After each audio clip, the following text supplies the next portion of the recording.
I got 4 minutes into my Tuesday morning video and my phone crashed. Not a good sign. I'm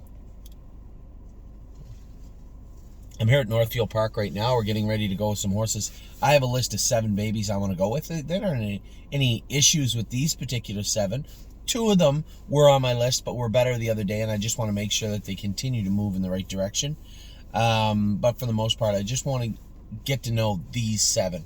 You know, I came over here early this week, obviously, to deal with a different situation, but I wanted to make sure that I used my time wisely. That's why I left Monday night instead of just mid-morning Tuesday. I wanted to be here on Tuesday to go over the barn with everybody, look through the horses, make sure that we're all moving in the right direction. And I detailed much of that in the last couple of videos I did. So I am here now, going to go with these horses, and I want to go over last night's races with you a little bit. First race, Stay Close, was very, very good last night. Wasn't as awesome as I thought, but a lot went into that. Now, you could look at it pessimistically and say, oh, he just won and he needed the wire. Somebody said, oh, he needed the wire and he needed this. Did he? Because it looked to me like he was beat for sure halfway down the lane. 100% for sure halfway down the lane, yet he still hung on to win. And if you watch the replay down the lane again and again, you'll see that Scott Young's horse doesn't let up. I think Stay Close with that open bridle on saw that he cleared to the front. Yeah, he kind of dogged it a little bit. And once he saw that horse coming, I think he had a little bit left. And he came back on just a little bit and won the race. That's how I saw it. I think if you go back and look at it through that lens, maybe you saw it the same way. And maybe you didn't. Maybe you said, oh, no, Scott Young's horse stopped, whatever. Okay, good. I don't care.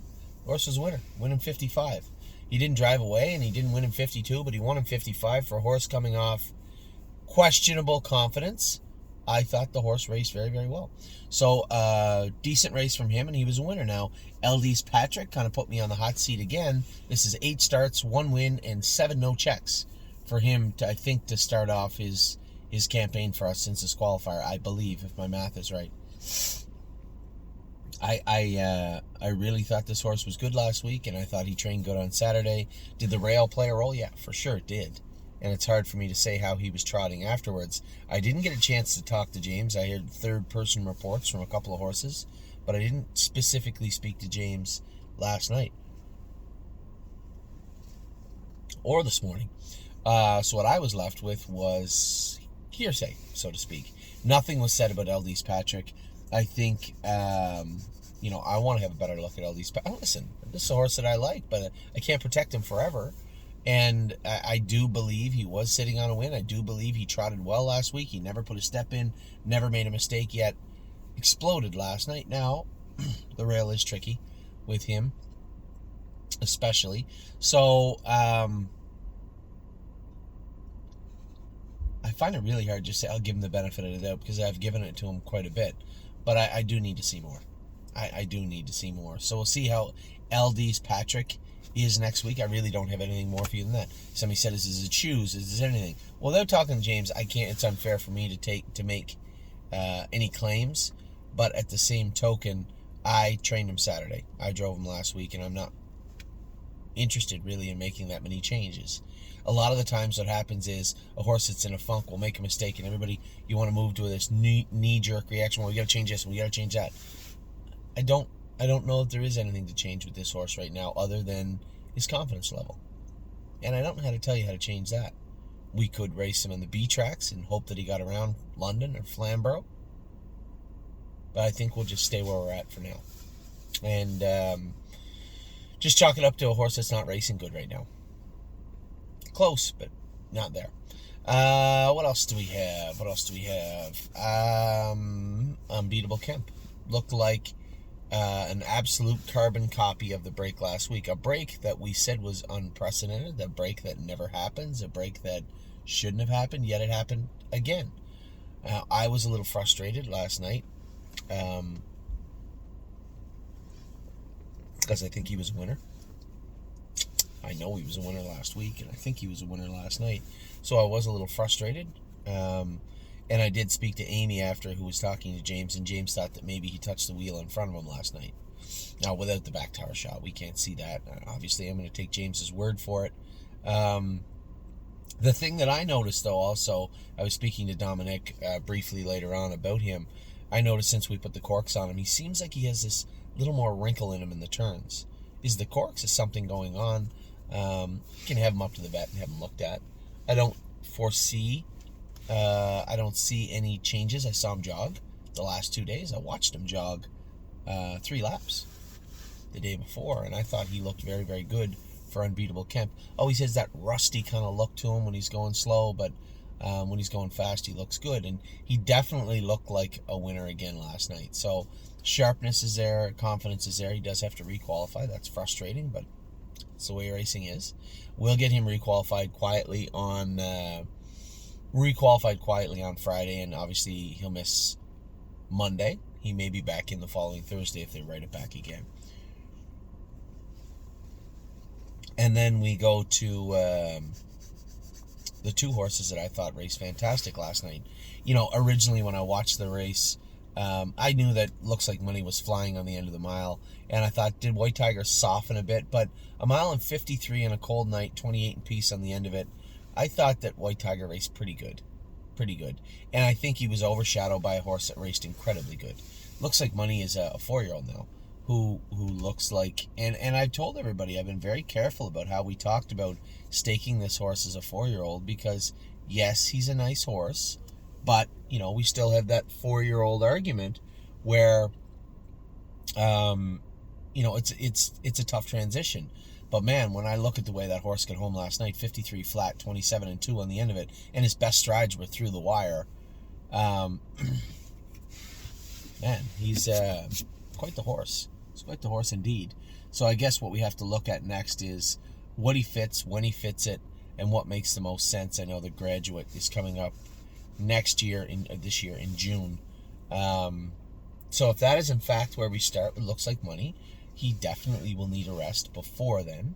So trying to work your way backwards, it would take at least, you'd want to have 6 weeks plus 2 starts, at least on the front end of that Graduate to tangle with those horses. So now you're looking at 2 months. Now you're looking at May and April in training, racing, which means I think we can race him maybe till mid-February. Late February at the latest, for a 4-week rest. I don't, we give the 2-year-olds 2 months, some of them a little longer, to grow up, fill out, and mature. But as they're 3, I don't know if that maturity, and it's different for every horse. Obviously, as I say that, you should know that it's very different for every horse. Some of the bigger horses need more time, where a horse like Looks Like Money, you turn him out like in February, and he looks like he does now. Is there a ton of growth and maturity that is needed in the field to get him back to shape? Are we giving more away by leaving him in the field longer than bringing him back after a month and working on him slowly and working our way slowly back up into that May-June calendar months? Those are questions I'll talk to Harry about, but I already know the answer, I think, because I know we talked about this with Locatelli last year, and he was much more in favor of a 4 or 5 week rest than he was a 7 or 8 week rest for horses like these horses that are coming in razor sharp to their 4-year-old season, right? And we see this now. Resolute Bay, little smaller horse, needs a little more definition, but the speed is there and the talent is there. So again, a different situation with him. So we have a lot to talk about over the next month, both the trainers and I, and what we're going to do with the horses that have just turned 4. The 3-year-olds that have come back look good. I know Absolute Euphoria, I had told everybody yesterday, a little line in her knee. I'm not really worried about the line in her knee. It's very faint, and she has the tiniest head nod, which is not the end of the world, and not shocking, to be honest. We had to stop with her earlier in her 2-year-old season because her knees were bothering her. So 2 weeks in stall. A month of swimming, maybe inject those knees in between or after, and I'm sure we'll have a 110% filly for the year. Just have to work on them, know that they're there, and work on them. My 1% is in to go Thursday. We're going to make a little shoeing change on him, so I'm optimistic there. The speed is there. There's no doubt in that. The horse is a fast horse. I like him. And I see that James picked over Matt's MVP. That's fine. I think he's coming in a little sharper this week than he was last week, so hopeful there. What else do we got? We get some horses. I see the Atlas Hanover's in to go. I didn't check where they put Sailor. I hope he is in that 20,000 claiming series this week, but I didn't check where they put him in to go. Locatelli did not fill. The Open didn't fill. It's rewritten for Friday, and if it doesn't fill Friday, we'll be bringing him home. That presents a new problem, doesn't it?